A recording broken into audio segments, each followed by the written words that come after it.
is Joel Zuckerman. As an ambitious young executive, first on Madison Avenue and then on Wall Street, he hoped to someday afford a bi-coastal lifestyle, New York and LA. But dreams die hard. Sorry, Joe. And life is full of disappointment. His career stalled and then faltered, so instead of New York and LA, he had to settle for Savannah and Park City. Not all bad. Low country and snow country. Joel has written for nearly 110 publications. Locally, these include the Park Record, Park City Living, Park City Magazine, Salt Lake Magazine, Canyons Magazine, Utah Outdoors, and Utah.com. He has also written for some lower profile publications such as Sports Illustrated, Delta Sky Magazine, Continental, and Golf. As an author, Joel has placed 7 consecutive titles on the New York Times worst seller list. However, he is the only golf writer ever to be awarded Book of the Year in the golf business on 2 separate occasions. He has presented to corporate audiences, conventions, high-end country clubs, and on cruise ships from Boston to Bora Bora, Fiji to Florida, Scottsdale, Scotland, and points in between. His speech today is from the advanced manual, Speaking to Inform, and is 8 to 10 minutes in length. The title is An Infomercial You Will Never See. This is Joel's first ever speech at Park City Toastmasters, but not his first speech. Here, warm welcome to Joel.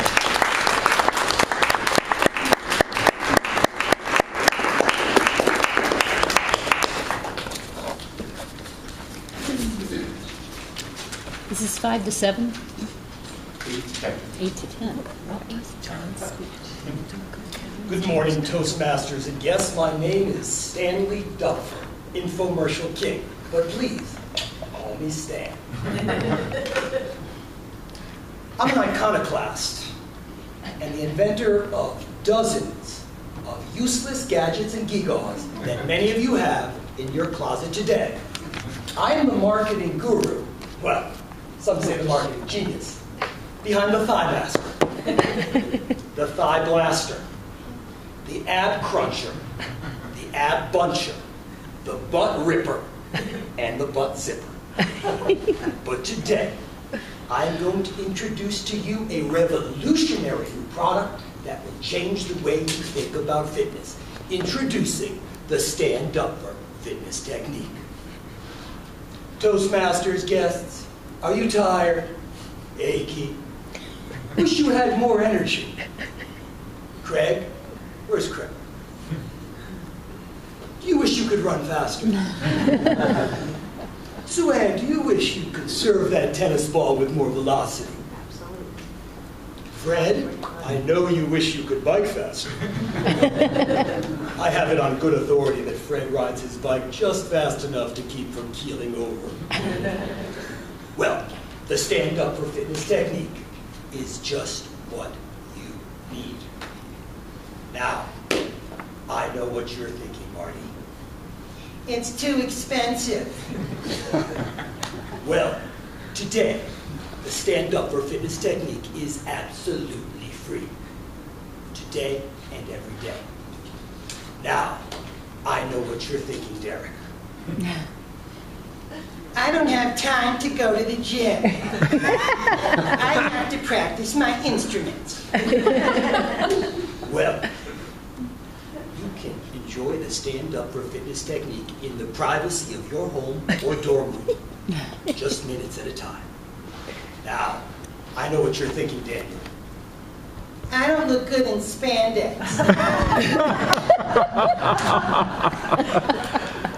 Your office clothes, your home clothes, even your pajamas are fine for the Stand-Upper Fitness Technique. So, if you want to know more about the Stand-Upper Fitness Technique, please raise your hand. Now raise yourself up out of your chair. Roll your right shoulder, roll your left shoulder, and those palms, reach, reach, reach, and enjoy the benefits of the Stand Up for Fitness technique. Now, if you must, please sit down. Some of you, many of you, most of you, maybe none of you, are astute enough to realize that there is no such thing as stand up for. I am actually saying stand up for fitness technique. This speech could have been titled, Sitting is the New Smoking.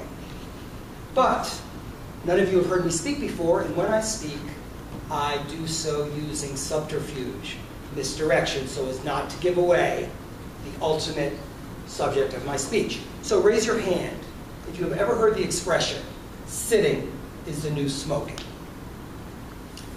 Remarkably few in a town as health conscious as Park City. Now, allow me to inform you of these new scientific findings, and for those very few of you who have heard of this concept, let me remind you. Scientists, doctors, and health professionals have determined in recent years that excessive sitting is injurious to our health. Affects the posture, affects the circulation, even makes us more prone to disease. Why? Why is this? Our great-great-great-great-grandparents didn't sit like we sit. They hunted, gathered, farmed, foraged, carpentered, blacksmithed, and if you're a 10th generation Parkite, perhaps they mined. But first we had the Industrial Revolution, then we had the Information Age, we're now in the age of technology, and far too many of us do far too much sitting. We sit in our cars, and we take elevators to our office, and we sit in front of computers, and all of this is having negative health effects. Now, I know what you're thinking. Ooh, sorry. Now, I know what you're thinking. I work out. I exercise. Julio has run, what, 50 marathons? Craig's run 25 marathons. Raise your hand if you consider yourself to be a regular exerciser. Everyone but Skate, yeah, kind of.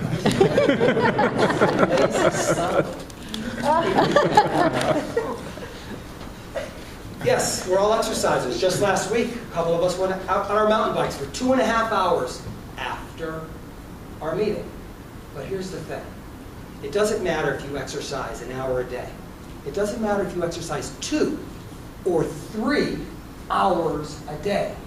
Because if you are sitting 7 or 8 hours a day, all the benefits that we enjoy from our exercise, the muscle tone and the cardiovascular endurance and the health and well-being and happiness that comes from regular exercise, is whitewashed by all the sitting.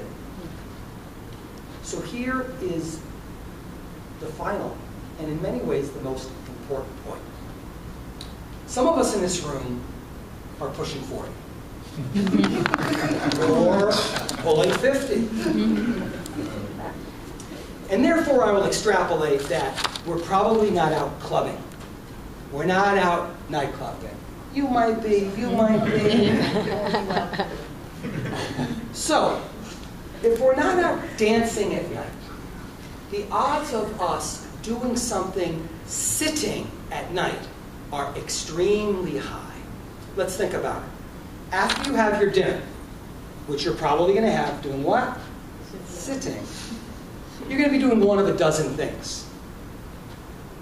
Watching TV, watching a movie, reading a book, on the computer, paying bills, doing a crossword, reading to the kids, crocheting, knitting, and you're going to be sitting. So, it is incumbent upon you, it's imperative, that during your waking hours, during your daylight hours, you get up every 5 minutes, every 10 minutes, walk down your driveway, walk around your desk, walk down the hall, walk to the refrigerator and look in. Just get up out of your chair and stretch out.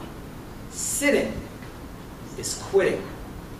Standing is commanding. Toastmaster.